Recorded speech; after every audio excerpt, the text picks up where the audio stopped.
You worked your whole life for a dream home, but one fine print in a contract had taken it all away. Marcus and Angela Johnson were a hard-working black couple. For 10 long years, they saved every dollar, every coin, every late-night shift, just for one dream: a safe home for their children. And when they finally achieved it, when they finally opened the door to the house they thought was theirs forever, their dream began to crumble. Because hidden in the shadows of their contract, in letters so small no one ever reads, was the trap that nearly stole everything from them. This is their story. Marcus had never had more than a few $100s in his bank account. Every paycheck was already marked for rent, groceries, utilities, and whatever emergency life decided to throw their way. He worked nights at a steel factory, his body aching with every shift. Yet when he came home at dawn, covered in sweat and dust, he smiled at his children sleeping on the couch bed they shared. Angela, his wife, worked as a janitor in an office building downtown. She left home before sunrise and came back when the sky had already turned orange. She was exhausted, but she never let Malik and Naomi see her despair. She wanted her children to believe in hope. For years, their family lived in a cramped apartment with peeling walls and a leaky roof. The neighbors fought loudly through thin walls, and rats scurried across the hallway at night. Still, Marcus and Angela kept their dream alive. One day, they would own a house. A real house. They had a jar labeled Dream Home. Every week, no matter how little, they dropped something into it. A $5 bill. A handful of coins. Sometimes Marcus skipped lunch at work just to add more. Sometimes Angela ignored her own health checkups to save the clinic fee.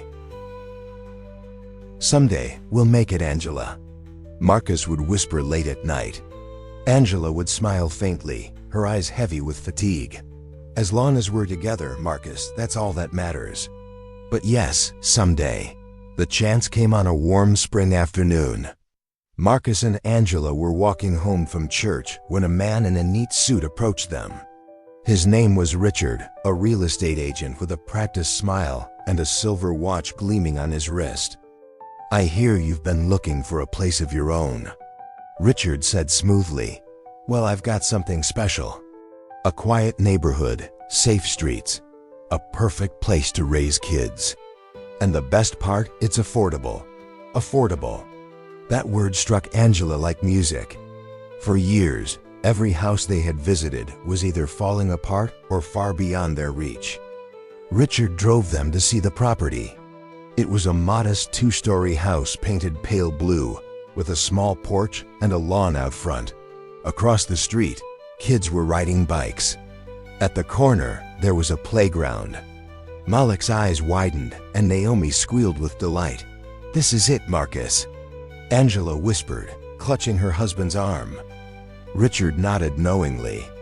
"And you'll never have to worry about bad neighbors or neglected yards. The HOA, a homeowners association, makes sure everything stays clean and safe. They take care of it all." Inside, the house smelled faintly of fresh paint. The rooms weren't large, but each child could finally have their own bedroom. Marcus walked through in silence, running his hand along the smooth wall, imagining family pictures hanging there. Then came the contract. A stack of papers thick as a Bible, filled with tiny letters Marcus could barely read after his night shift. He rubbed his eyes, overwhelmed. Richard noticed his hesitation. "Don't worry, everyone signs these. It's standard, nothing to be afraid of. The OA is here to help." Angela looked at her husband with pleading eyes. This was their chance, their dream. Marcus swallowed hard, picked up the pen, and signed his name. A week later, they were moving in. Malik raced across the lawn. Naomi claimed her pink-painted room. Angela unpacked dishes with tears of joy, while Marcus stood on the porch, breathing in the evening air. For the first time in his life, he felt like he belonged somewhere. What he didn't see, what no one told him, was that their dream house came with invisible chains, hidden in the fine print. The first letter arrived just 3 weeks after they moved in. Angela found it in the mailbox, a white envelope with the HOA logo stamped on the corner. She opened it with curiosity, expecting maybe a welcome note. Instead, it was a bill.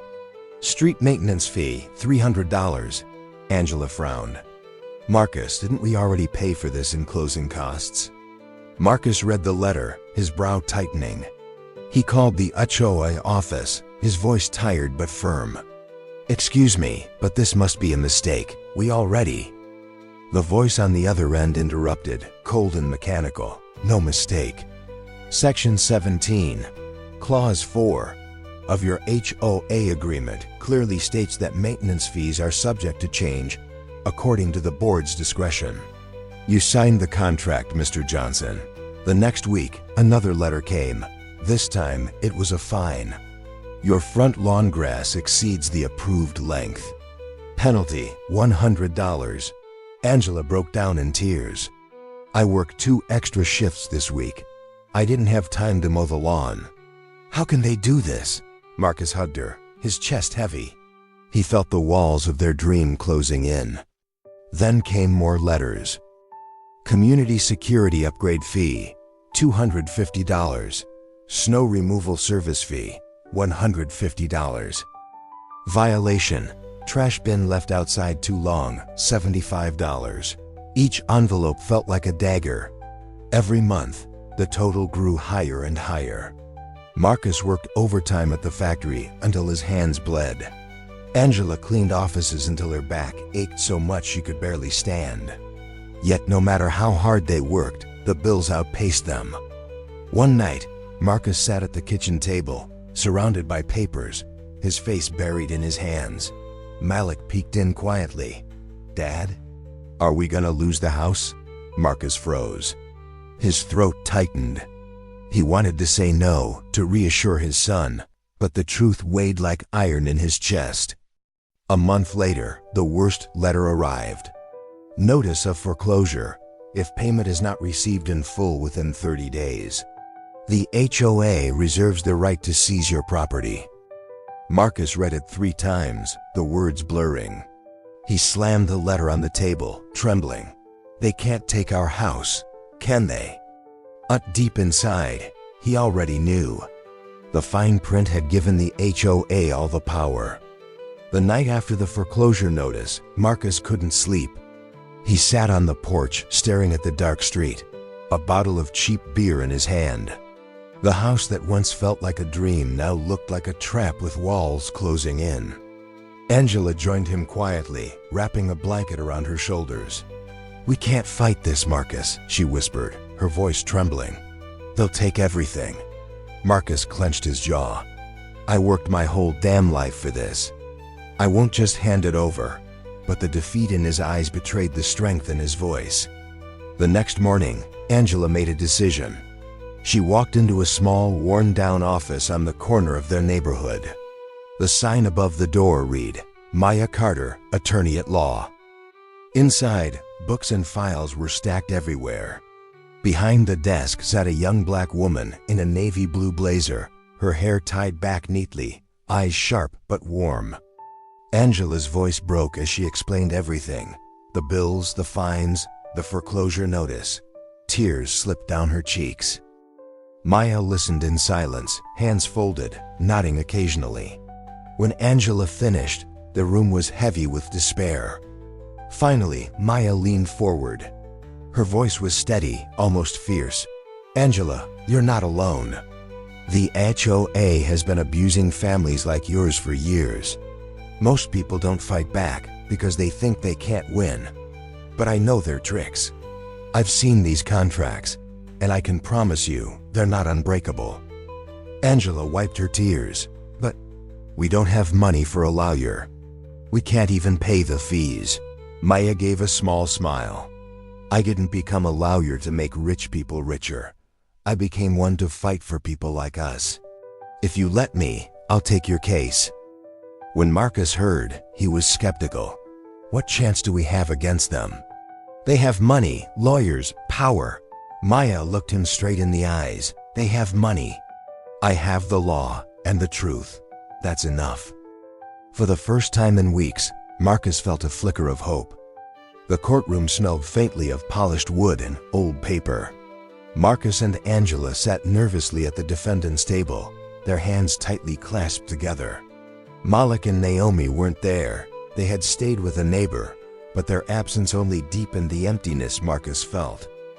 Across the room, the HOA Sessernes looked confident, dressed in crisp suits and silk ties. Their lead lawyer, a tall man with gray hair, stood with an air of arrogance. To him, this was just another easy victory.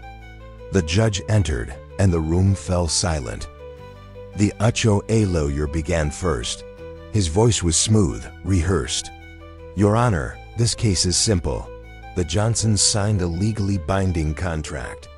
That contract clearly grants the HOA the right to impose fees, fines, and if necessary, foreclose on the property. They failed to pay. Therefore, the HOA has every right to seize the home." Angela's eyes filled with tears. Marcus's chest tightened. Was this it? Was this how their dream would end? Then Maya stood. She walked to the center of the courtroom, her steps steady, her voice clear and cutting. "Your Honor, my clients did sign a contract. But what the HOA doesn't want you to see is how that contract was designed intentionally to confuse, mislead, and trap families like the Johnsons." She held up the thick stack of papers. "Look at this. Hundreds of clauses buried in small print, hidden in appendices, written in language the average person cannot understand. This isn't a fair contract, it's a weapon." The HOA lawyer smirked. "Ignorance of the law is not a defense, counselor." Maya didn't flinch. "No, but fraud is not a contract. And neither is deception." She presented documents showing that several of the fees the HOA imposed were never approved by the city, that some fines directly contradicted state consumer protection laws. She even brought statements from other families in the neighborhood who had suffered the same treatment. "Your Honor," Maya concluded, her voice ringing, "the HOA is not protecting this community. They are exploiting it. And unless we draw the line here, they will continue to prey on hardworking families who only want a safe place to live." For the first time, Marcus saw doubt flicker in the judge's eyes. The courtroom was tense. The judge leaned back in his chair, fingers steepled, his face unreadable. The silence felt like it stretched for hours. Marcus could hear his own heartbeat hammering in his ears. Finally, the judge spoke. His voice was measured, deliberate. "I have reviewed the evidence presented. It is clear to this court that the Johnsons did indeed sign a contract with the HOA. However..." Marcus held his breath. Angela gripped his hand so tightly her knuckles turned white.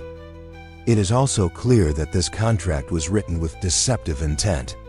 The fees imposed by the HOA were neither transparent nor properly authorized. Several clauses directly conflict with state consumer protection laws. Therefore, this court finds those provisions to be unenforceable." The HOA lawyer jumped up. "Your Honor, this sets a dangerous precedent."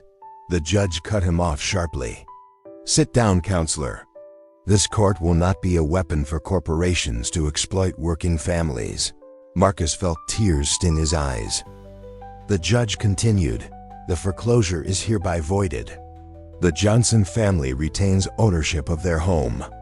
Furthermore, the HOA is ordered to revise its contracts to comply with state law and to refund any unlawful fees collected." The gavel struck. The sound echoed like thunder in Marcus's chest. Angela burst into tears. Marcus pulled her into his arms, trembling with relief. For the first time in months, the crushing weight lifted from his shoulders. Placed a hand on his back, smiling softly. "You fought, Marcus. You didn't give up. That's why you won." For once, Marcus could breathe freely. The sun set gently over the Johnsons' little blue house. For the first time in months, laughter echoed across the yard. Malik chased Naomi around the lawn, their giggles carrying into the evening air. Angela stood on the porch, tears of joy streaming down her face as she watched her children play freely, without fear of losing their home. Marcus placed an arm around her shoulders. His voice cracked, but it was filled with strength. They tried to take everything from us, but we fought back, and we won. Angela leaned her head against him. No, Marcus, we didn't win alone. Maya stood with us, and the law stood with us. Marcus nodded. For once, he believed the system could still deliver justice. Fine print can destroy lives. Families like the Johnsons are tricked every day by contracts designed to confuse and control. But knowledge is power. And standing together is even stronger. Don't let the fine print steal your dream. Always read, always question, always fight for your rights. If you believe more people need to hear stories like this, hit that like button, leave a comment, and don't forget to subscribe to the channel. Your support helps us keep shining a light on the truth and fighting for justice, because every family deserves a home and no one should lose it to the fine print.